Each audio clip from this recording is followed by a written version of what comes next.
the citation presenter of the Alumnus guest speaker is also one of the former students of the Alumnus guest speaker, a mentee of him in the faraway Malaysia, International Islamic University, Malaysia. And the person I want to call upon is a daughter, a biological daughter of our Baba, Professor Abdulrafi Zubair, and she had a PhD here in the Department of Islamic Law. And we are happy to announce that in 2023 graduation, she was the recipient of the Best PhD Thesis Award.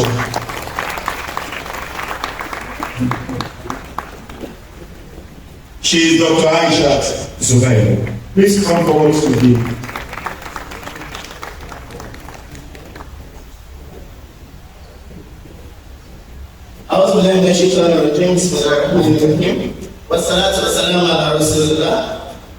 Let me first start by saying that I'm overwhelmed and I'm very happy. I actually logged in for this task, and when I told Dr. Aziza that I wanted to be the one to read the citation, and she obliged me, I was very happy because the man I'm going to be reading this citation today is more than a brother to me. He's an amazing man. He's my mentor, my supervisor, and I'm very happy today that I'll have the opportunity to ask him to stand and remain standing while I read his life to him. He's also the mufti of Auchi. So, Mr. Chairman, sir, permit me to read the citation of Dr. Umar Oseni.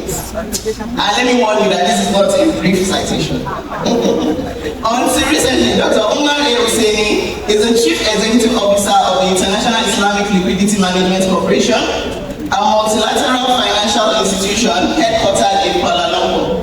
Prior to this, he was an Executive Director, Legal and Compliance, and Acting Chief Executive Officer of the same multilateral financial organization.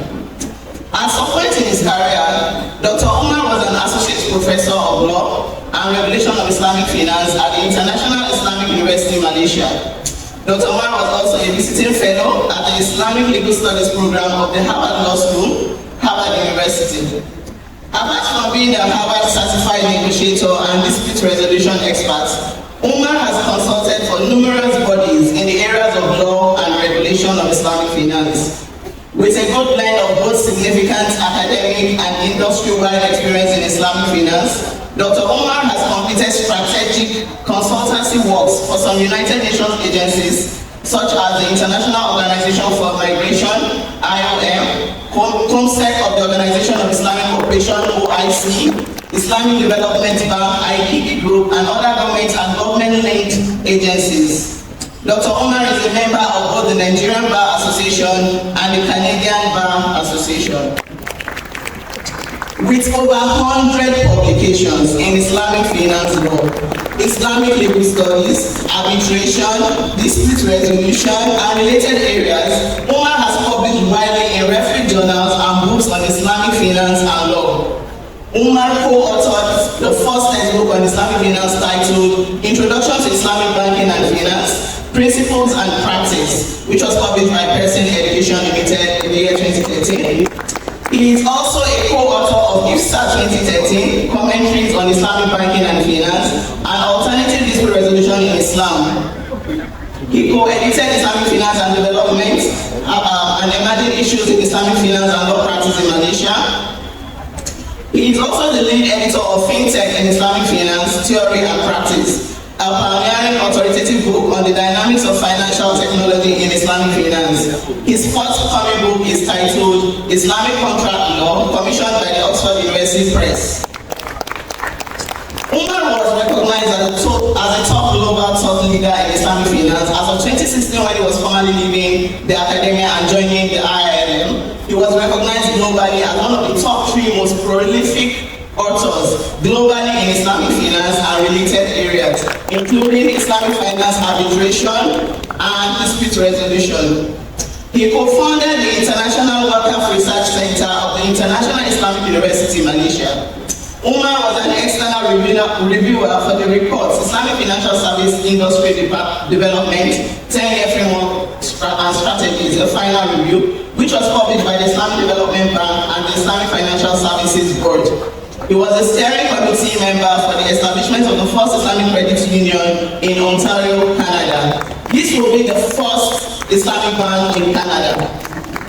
Umar is an associate editor to numerous high-impact journals and reports, some of which are the International Journal of Islamic and Middle Eastern Finance and Management, published by Emerald, United Kingdom, as well as Sharia Reports, a journal on Islamic law, banking and finance, Malaysian Current Law Journal, and others. Dr. Umar is a recipient of numerous awards. He won the Outstanding Paper Award for his paper titled The Feasibility of Online Dispute Resolution in the Islamic Banking Industry in Malaysia and Empirical Legal Analysis at the Sydney International Business Research Conference, University of Western Sydney. He also won the Best Paper Award non-student for his paper titled Sharia Compliance Home Financing in Malaysia, a case study of legal issues in bank vitamin agile contracts, at the 13th Management in Construction Researchers Association Annual Conference and General Meeting.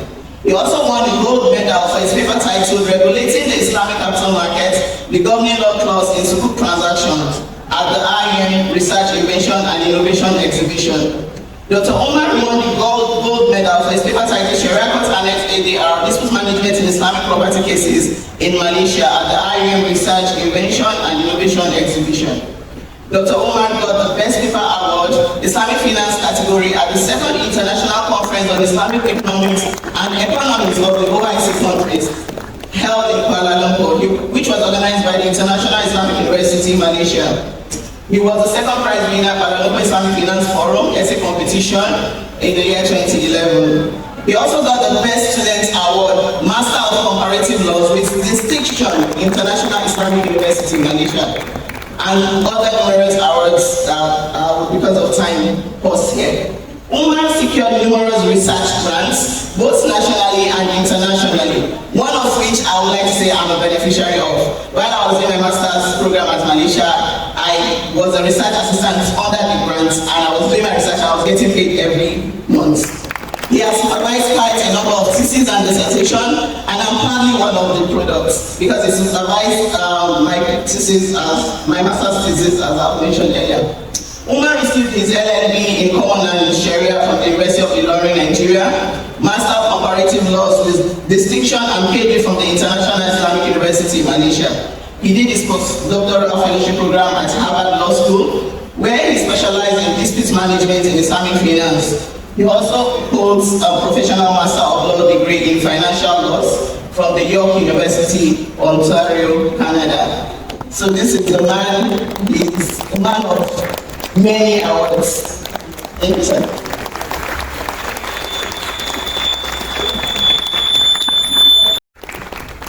إن الحمد لله نحمده ونستغفره ونتوب إليه شكرا بسم سيئات أعمالنا إنه من يهده الله فهو المهتدي ومن يضلل فلا هادي له أشهد أن لا إله إلا الله وأشهد أن محمدا عبده ورسوله.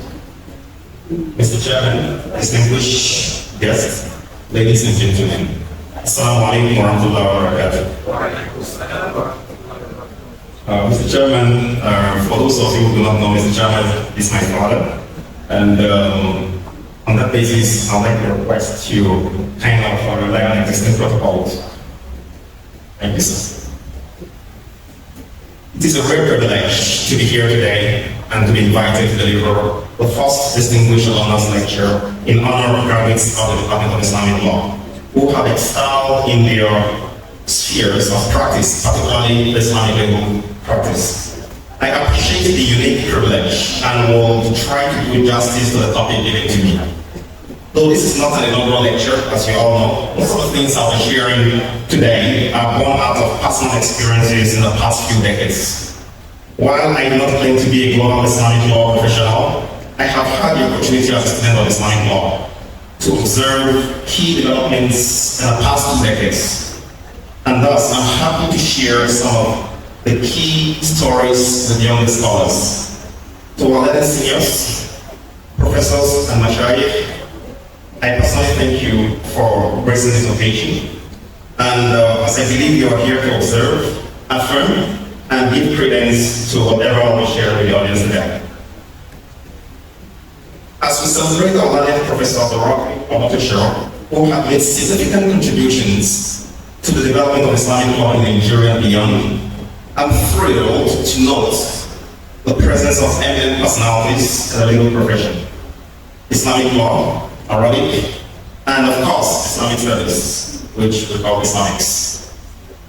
In order not to bore the listeners and to strictly stick to the time given to me, I have decided to adopt a practical approach to identify core issues based on my personal experience and offer some suggestions on how to ensure we develop and nurture future global Islamic law professionals. From the onset, I would like to apologize for any harsh opinion I will express here today, as these are sincere thoughts specifically meant to achieve the purpose of developing future Islamic law experts. Some may consider my views to be too harsh, but I believe our learned judges, professors, and senior lawyers have given me the lessons required to provide some high-level direction to the Islamic legal fraternity in Nigeria. Permit me to say a few words on the theme of today's lecture. When I say global Islamic law professional, it simply means how you rate yourself. Now I'm talking to the students. And the impact of your contribution. This is for the lecturers. We have to make it clear. Though I'm speaking more to the Islamic law professionals here. I know we have a lot of professionals from different fields. Most of the things are the same today apply across borders. I'm not referring here to, when I talk about, the impact of your contributions, I'm not referring to the now popular Japa syndrome. But who says one cannot temporarily Japa and Japa, as I'm here today, basically. So, but who says, you cannot do that? To further your studies, on Islamic legal knowledge. Such should be encouraged to broaden the horizon of Islamic law experts so that they are able to contribute meaningfully more to Islam and humanity in general. Nevertheless, being a global scholar involves having impact in your local community itself, with some significant global dimension, as your local community or country is part of the global village. Hence, the term localization. It means localization. Here you talk about global contributions or local contributions to global impacts. So we talk about localization will be more appropriate in this case. Many of our professors and lawyers here today are global scholars, I tell you, with significant local impact, national impact. Many of our professors here, as I said, to my mind, they have contributed significantly in different ways, and we're celebrating one of them today. Those we are not celebrating today are celebrated by Allah SWT. To my mind, the impact is more important than any other thing. So being a global professional requires national and local impact in your chosen field. Being a global professional does not mean you have to operate outside Nigeria. You can operate here and still have both global and national impact. We have seen numerous examples of this among Islamic legal scholars across the country. Now, the second part of the theme of this lecture broadly identifies three key areas which the lecture will touch upon: the prerequisites, the polemics, and the prospects. As for the prerequisites, again, these are quite straightforward. The word itself implies things you need to do or requirements you need to fulfill to be able to become a global Islamic law professional. When it comes to the polemics, it is pertinent to know the challenges one will face or we are facing at the moment in the modern law, from a local community up to the global scene, while specializing or attempting to specialize in Islamic law. I'm sure some of you who study Islamic law will have faced some criticisms of going to the university to study. And this comes from the faculty itself sometimes, and I'm sure, you heard from the head of the department, talking about this area, it comes to the perception. And I'm told the perception is still there. And that's why I accepted to be here today to kind of share some thoughts with you and try to kind of encourage our young scholars to see value in what they do. In addition, the way that Islamic law is being relegated to the level of customary law in Nigeria constitutes part of the polemics we're talking about.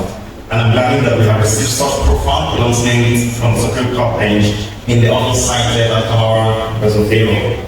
Our erudite Professor Umar is here with us today, and you all know he has written excellent referee articles on this issue. So I want here to stretch this issue further. Beyond the judicial pronouncement on the status of Islamic law, there are other reforms necessary to provide a level playing field for both Islamic law and English common law in Nigeria. Further details and key examples are given in the full paper, which will be shared with you perhaps a week or two after this lecture. I also remember when I was admitted for the common law and Sharia degree program at this faculty of law.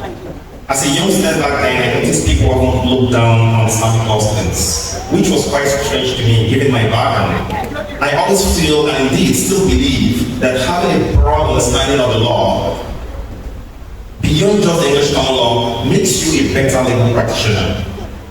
Whether you aspire to become a judge or a senior advocate of Nigeria, a law lecturer, law professor, or even an in-house corporate counsel, you will always benefit from a broad spectrum of knowledge, and your options will ultimately be more. When you get to the job market, you have more options to explore. And if I would like to stretch this a bit further, I might even suggest that non-Muslim law students studying just common law should be allowed to study Islamic law courses at their discretion. Or you introduce a general course on introduction to Islamic law. We've seen this out there in the world. This will help them understand Islamic law better beyond what they learn from the subject from the Nigerian legal system. One simple reason for this suggestion can be seen in the example of intestacy. Now, can a Muslim die intestate? Again, we've seen a number of common law lawyers arguing that, this guy died intestate. But we have to just pause for a while. The answer to this question is obviously no, since technically the estate of a deceased Muslim has been distributed automatically with all ratios clearly identified in the Quran itself. The explicit provision of inheritance matters for Muslims in Surah An-Nisa, we all know those verses, makes it wrong for some lawyers to keep arguing in the court that a Muslim has died intestate. We have seen clear situations where Muslims were declared to have died intestate, which I will call a legal oxymoron in the Sharia parlance. As someone who rose through the rank from being a PhD research scholar who specialized in complex dispute resolution and Sharia courts in Nigeria to a postdoctoral fellow at Harvard Law School who has specialized in dispute resolution in the Islamic financial services industry and later an assistant professor and later national professor of law, I strongly feel there are numerous opportunities for Islamic law professionals within and beyond Nigeria. The path is not so smooth, though, as it is layered with numerous challenges along the way. But one must remain determined, principled, and of course, persevere to overcome these challenges. In 2016, I was approached by the International Islamic Liquidity Management Corporation, which we call the IILM, and it's a body that people often refer to as the IMF for the Muslim world. Now, I was approached by this body to become its Executive Director of Legal and Compliance, and technically becoming the General Counsel. It was a very difficult decision on my part, and again, I was told why I was approached was because of my dual background. Having the Islamic law part, apart from being a lawyer, a English common law lawyer, the Islamic law component is actually needed here because we involve in structuring complex financial transactions such as sukuk. So I was approached by this body, and it was a very difficult decision on my part, as I had to perform Umar and seek Allah's guidance with a series of istihara before deciding on the next move. One will wonder, why should I have to go through such a spiritual journey to decide on taking on a senior role at a multilateral financial institution, which is often called the Islamic IMF? Indeed, it was a difficult decision, as I was just 1 year away from being a full professor of law. And as many of you are aware, I'm from a family of professors. So having gone through the spiritual journey, my mind was more inclined towards taking on a new job. Due to potential impacts on the global Islamic finance industry, where I will be given the rare opportunity to implement most of the policy suggestions I have profiled in my numerous publications relating to Islamic finance law and regulation. And I was told I was being headhunted, as I said earlier, due to my background. Again, I'm emphasizing on these to the students. I was told I was being headhunted for the role due to my background in both the English common law and the Sharia. To the students here today, and even our lecturers, this humble experience speaks volume of the need to broaden your horizon in the increasingly competitive labor market. Now let's turn to the part that relates to kind of against all odds, defining your role beyond the traditional pathway. Now, most of the things I was saying, I'll share my experience on how I do research. The process I have to go through before writing an academic paper. I mean, that's surprising to some people, that I have to go through a process before you even write an academic paper. It's your KPI, given by your dean, your vice chancellor, you have to do it. But I'm going to share my personal experience just to motivate our students here today. Now, having provided a broad introduction, I would like to now focus on the prerequisites for becoming a global Islamic law professional. As I will always say, first things first, you need to clearly define your goal in life, and this must fall within the overarching objective of the Creator himself. That's the last one about it. This point applies to all professions across the board, as you need to clearly determine your goal and purify your intention from the get-go. I'd like to go a little bit personal in order to drive home this point.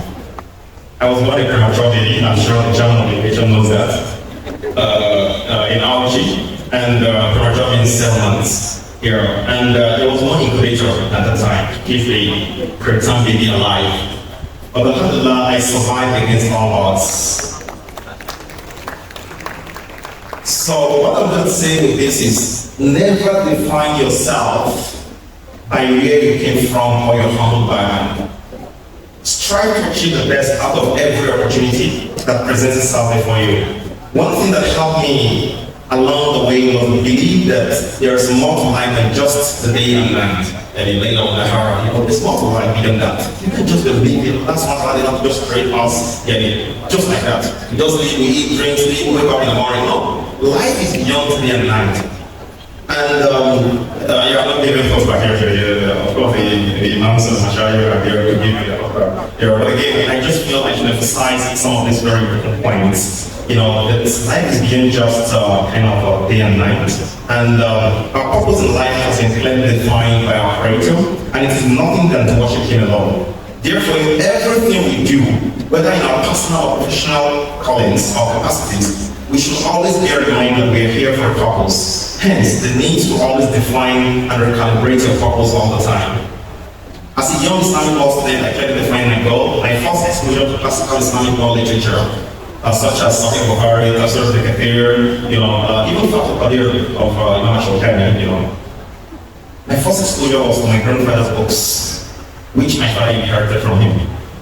And many of the books were published around 1900.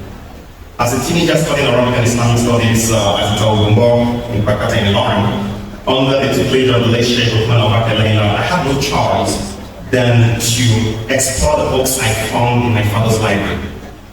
Despite being a science student and having, passed all my science subjects with A's and all this, I decided I would proceed to study law and Sharia because of the Sharia component you have there, in order to make my humble impact.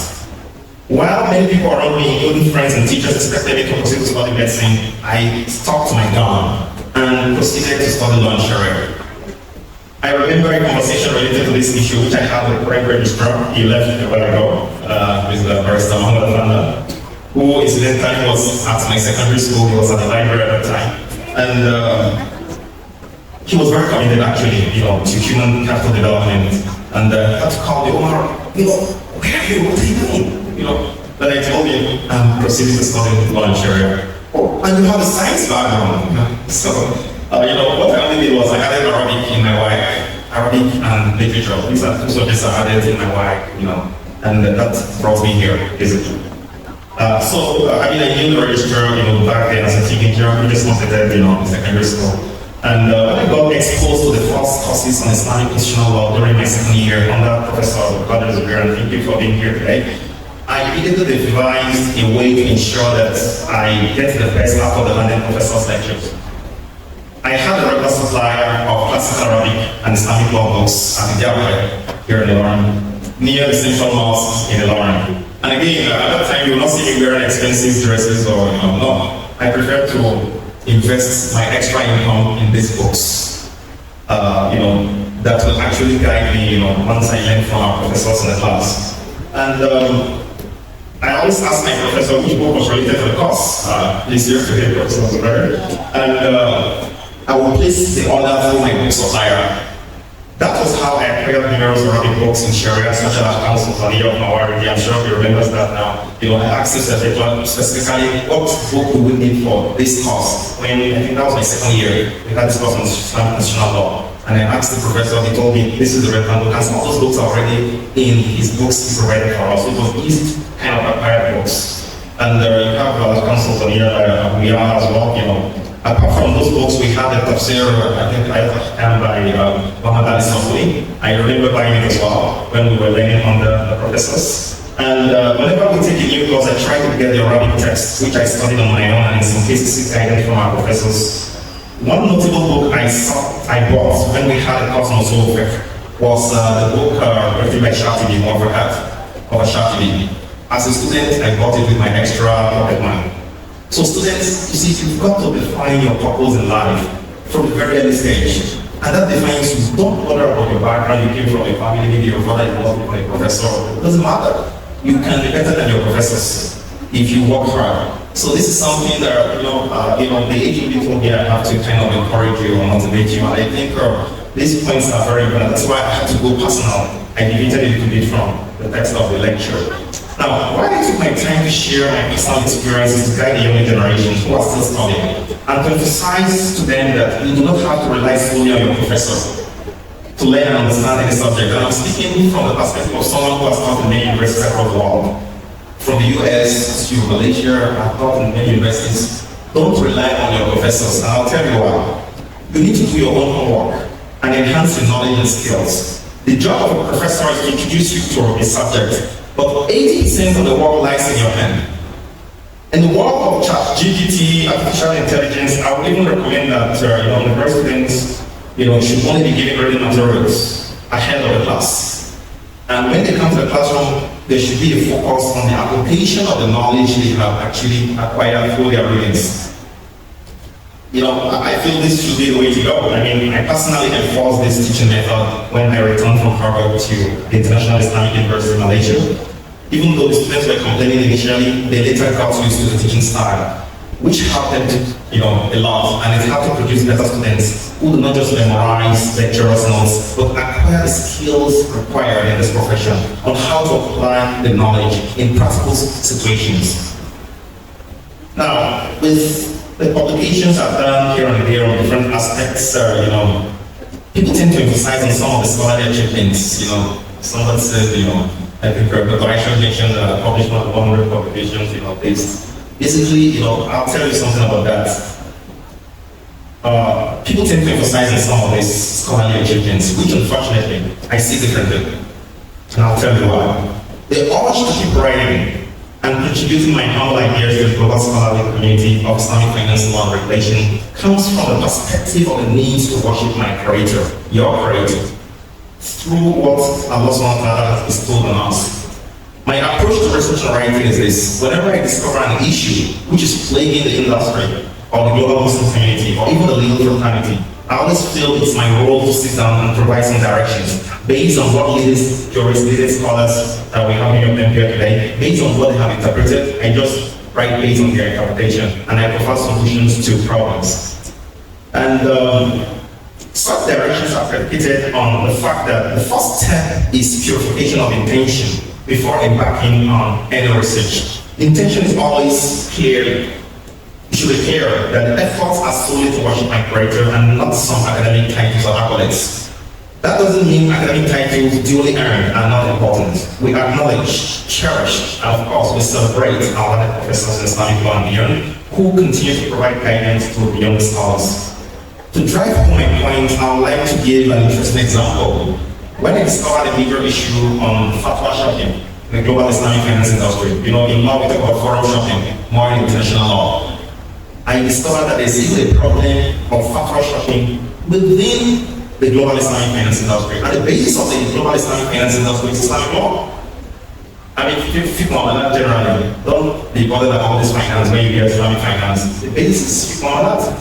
And people like Prof coming here, who have taught this course for many years, So we have to understand that. Now, I discovered that there's this problem of fatwa shopping, beyond just forum shopping. And on top of that, now we are even having forum shopping within the Islamic finance industry itself again, when it comes to Islamic finance litigation. But I'm not going to go into that today. We don't have much time. But let's speak on this fatwa shopping among modern bankers. I had to embark when I got to see this problem. Just a quick example. Fatwa shopping is this for students. This is for students. You need a fatwa or kind of an approval of a new Islamic finance product. What do? You have to go to scholars, Sharia scholars, people like Professor Abdulrafi and the learned Sheikh, for them to approve to review because they know the dynamics of the financial structure and to approve. Now, what we discovered is when people go to some scholars, they look at it like Professor Abdulrafi, who is very strict with things like this. They look at it and say, this is not Sharia. There's some objection. I should so they push back, right? Then those bankers, what they do, they call another scholar, Scholar X. Scholar X, I'm going to give you $150,000 US. Dollars, not naira. We want you to approve because we are well known in the global industry. And unfortunately, we've had few instances where we got those approvals. So this is a concern, and people are not talking about this. And that was why I embarked on this, and I had to actually embark on this solo mission to provide some direction to the global Islamic finance industry while relying on my Islamic law background, which started here. Some even thought I was embarking on a suicide mission, basically. They thought it was a solo suicide mission. How can you talk about this? Why should you condemn some scholars? I said, no, I'm not condemning scholars. I have similar background with most of them. So I'm not here to condemn scholars. So this was the thought some people actually told me, Umar, don't go into that. Well, I said, no, there's a problem, we have to solve it. And what happens subsequently, and I've told you about suicide mission, which simply means that once I write a paper and it is published and shared widely, all stakeholders in this industry will declare me persona non grata, and I will literally be excommunicated. Some believe I might not even be given any research grants, and such criticisms will shut out future job prospects. Alas, it was the opposite.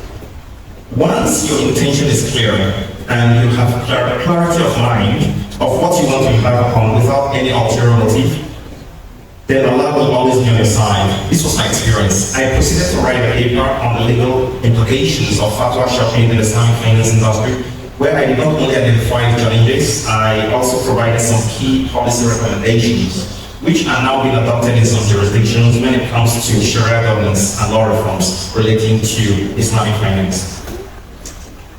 To conclude these aspects of the major prerequisites of becoming a global Islamic law professional, it is pertinent to briefly discuss educational and professional qualifications and skills required. Again, I think this is something we know. Students, you can read the paper later. You know the educational qualification. Of course, you have to come and study Islamic law. That's why you're in the department here. And I'll tell you more about that later.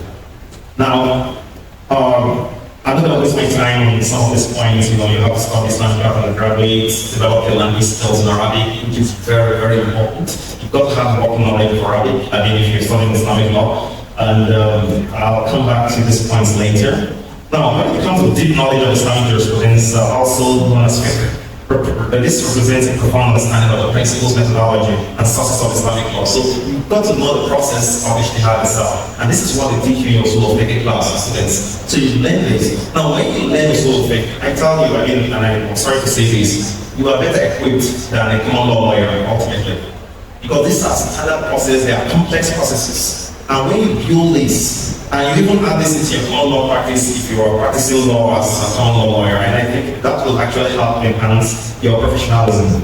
So profound expertise involves ability to conceptualize and apply classical Islamic legal principles in modern day issues, and that helps to ensure relevance and adaptability in contemporary societies.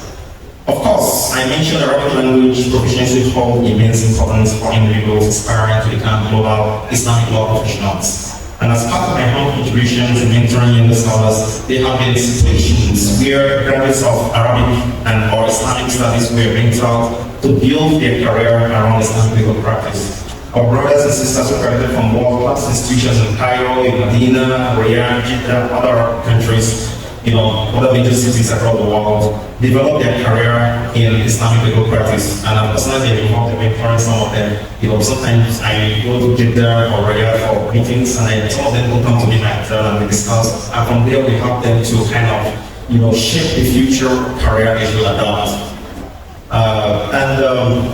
We have the likes, of course, of our learning professor who has celebrated today, Professor Omotosho, who began his academic sojourn at Islamic University of Medina. We have also seen the major contributions from some of these global scholars in the department of Islamic law. Someone who already comes to my mind is Sheikh Professor who is recognized nationally and globally in Sharia and legal aspects of relating to Islamic finance. So those who studied in Arabic countries or Arab countries, or even studied the Arabic language, Sharia or Islamic studies in their first degree, do have the sufficient experience to build a career in Sharia legal practice. Such aspiring Islamic law professionals should explore appropriate legal training to complement, augment, and enhance their background. Legal training for aspiring Islamic law professionals is comprehensive, combining traditional teachings with modern methodologies, enabling individuals to effectively navigate the complexities of Islamic law. Ladies and gentlemen, as have been eminently studied in several works, Islamic law has been, and I dare to say, is still being relegated to the position of customary law. As earlier highlighted in his numerous works, published abroad and here on this subject, the Sharia of appeal remains the most controversial cause in Nigeria. This is seen mostly in its checkered history and successive attempts to amend the Nigerian constitution from 1960 till date. From issues relating to the jurisdiction of Sharia of appeal in northern Nigeria to the procedural and substantive rules adopted by the court and interpreted by the appellate courts, the court is still seen as a mere customary court in some cases. In some states, basically, even though most of the judges we have today are more qualified and highly competent. It's our duty to change the narrative. As a matter of fact, the narrative is changing with some new crop of jurists who are not only leading Sharia scholars but also qualified solicitors and advocates of the Supreme Court of Nigeria. Though many have praised the decision of the Supreme Court in the popular case of Umar and Ilorin, which saw for the first time the theoretical elevation of Islamic law above customary law with its unique features as a distinct Islamic legal system, basically, there is still much left to be desired when it comes to the true nature of Islamic law within the legal system mix in the country. Beyond just the substantive or procedural aspects of Islamic law, one central question that still begs for reforms is the determination of who is competent to interpret Islamic law within the Nigerian legal system.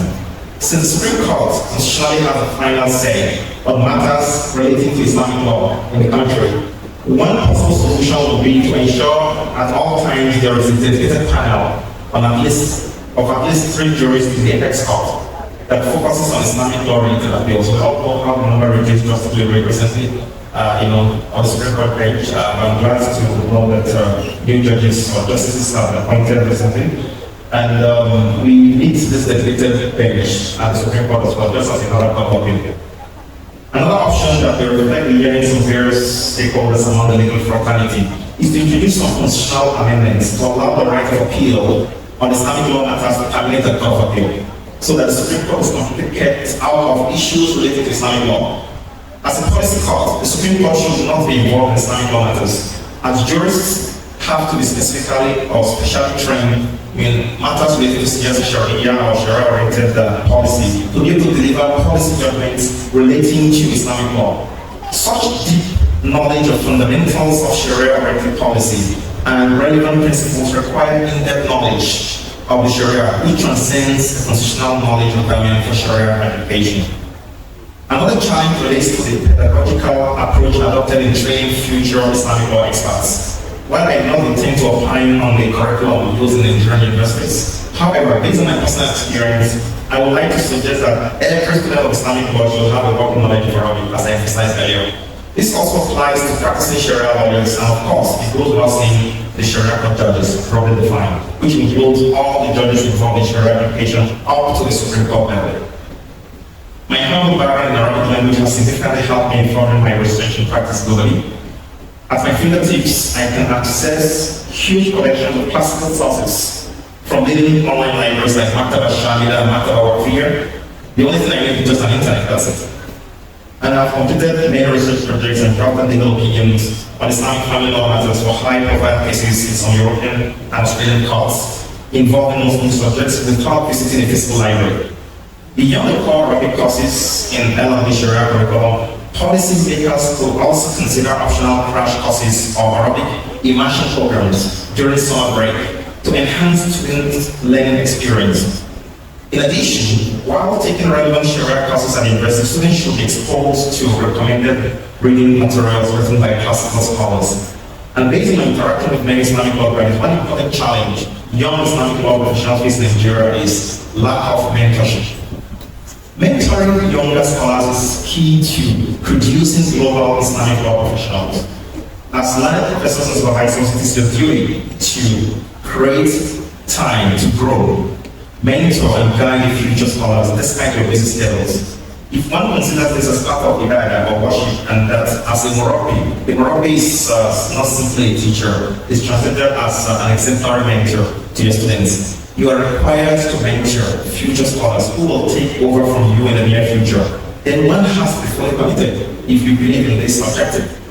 As professors, our job goes beyond teaching and research. Mentoring young scholars through guided supervision and collaboration in research projects goes a long way in helping to produce global professionals. Having supervised or co-supervised about 10 PhD holders while I was in academia, I feel and indeed acknowledge the scholarly burden on our shoulders as professors to ensure we produce globally recognized professionals. Permit me to briefly share my experience with my PhD students, some of whom can testify to this practice today. Once I'm appointed your supervisor, the kickoff meeting, which is always the first meeting between myself and my supervisor, it has one key agenda: to determine when the student intends to finish his or her PhD program, barring any unforeseen circumstances. Got to determine the timeline from the first day.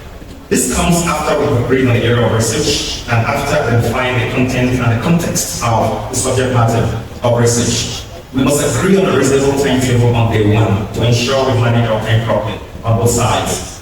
While I understand that we live in an increasingly busy environment with so many tasks and deadlines, have we ever paused to think beyond our generation and try to picture what the future will look like if we take care of today by mentoring the future scholars? In Surah Al-Tawbah, verse 1 to 2, I'm sure most of you will advance, which gives you a clear perspective on the importance of faculty. Even when there's jihad, some people they have to stay around, to kind of, focus on learning the knowledge. So passing the baton to the future generation, I think it's important, and we have to start doing that today. And that starts from the way we treat our supervisors.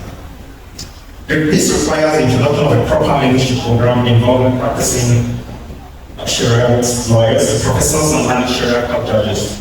Beyond academic support provided to the students, there should also be networking opportunities, industry insights, and career guidance from mentors to mentees. The Islamic Law Department can coordinate such a mentorship program and draw on available resources, both locally and internationally, to actualize this novel project. And I'm personally happy to do this program for the department. Thank you. Now, continuous professional development programs will be introduced periodically on key contemporary issues relating to Islamic law matters, arising from the suggestion to explore the establishment of a mentorship program and introduce continuous professional development initiatives for Islamic law professionals. One unique program the University of Ilorin can introduce for the entire Sharia legal fraternity in Nigeria and beyond is the postgraduate diploma in Sharia, judiciary, and legal practice, which will be relevant not to only judges, but legal practitioners who would like to hone their skills and knowledge in Sharia education and legal practice. Beyond the above, I have provided further polemical issues in the full paper and provide some policy recommendations. This includes key debates and controversies surrounding Islamic law and its application in various domains and regions, the role and impact of politics, culture, media, and public opinion on Islamic law and its perception, and common misconceptions and stereotypes about Islamic law and its compatibility with human rights, democracy, and modernity. Though I have less than 5 more minutes, I'd like to pause here to share a story. People think Islamic law is not compatible with human rights, And I had this experience, during my doctoral research when I got an email from Islamic Law School in 2011 to write a piece on Sharia in Libya. They expected me to criticize the Sharia. So that was when the National Judicial Council, National Transitional Council of Libya killed or assassinated Gaddafi. And you had the National Transitional Council coming up to announce the like Sharia.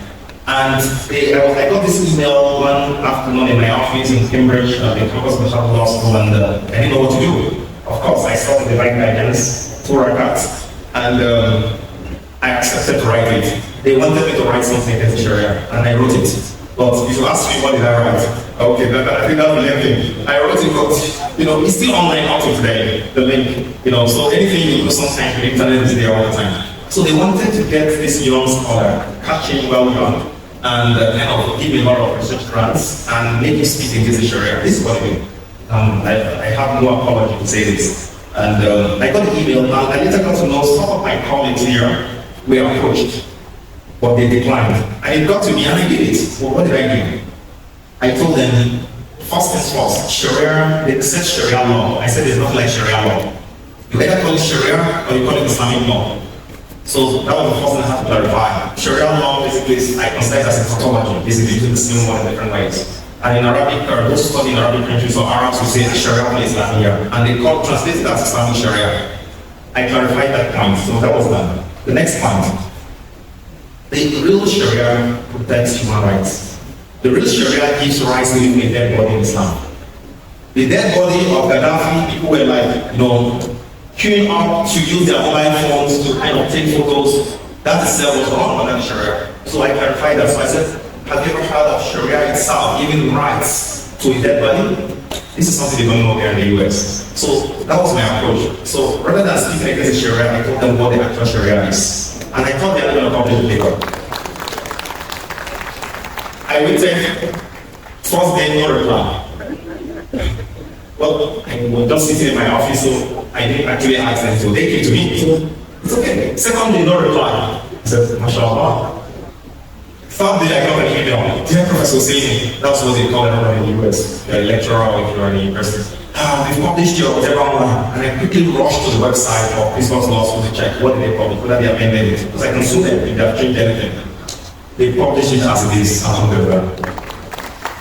So, the message here to our younger scholars is, let's be firm in whatever we do. Allah will always be on your side. I have more to share with you, but I have to kind of end the presentation because I was told I only have about 2 more minutes or so. But I think before I end this lecture, I would like to talk about opportunities. There are numerous ones. Perhaps you're going to read this yourself when you read the full paper, which will be circulated later. Inshallah. But one thing I'd like to say about opportunities are this. The opportunities are really, really numerous. You can contribute even to the common law, the common legal fraternity. An example is Professor Abdulrafi is there. Apart from that, Professor Ibrahim Abikom, who actually, established the Nigerian Academy of Law, which was something he facilitated. And you can imagine this was established last year. So that tells you the impact you can make. So they are numerous. Never have that inferiority complex. Islamic law broadens your horizon and you can contribute more if you really know what you're doing as a student. And it starts from now as you're a student. I have other issues I'm going to keep, Mr. Chairman, due to time. I'd like to just rush to conclude. When it comes to opportunities, of course, we have our manager, Greg Cabin here today. You're most welcome. You can see you can rise up to that level, and that's very high level in judiciary. It's a proper record. You can be a professor. We're celebrating some professors here today. We have other professors and 7 professors. You can also kind of become a scholar that is well known in your field, even though you're here, you're not globally. Many scholars, many professors here have done that, contributed globally. And who says you cannot be an in-house counsel, basically, which I have done for many years. And I was actually covering both the common law and Sharia, and overseeing the Sharia department as well, within my organization. So there are numerous opportunities, so you just have to find them. And this is why I talk about mentorship, and this mentorship program, I'm sure the faculty will look into this proposal to ensure that we have this ongoing program. And what other thing do I need to say? I guess I'll need to stop here. You can read more about this lecture in the paper. And I thank you for your attention. And I would say, Assalamu alaikum.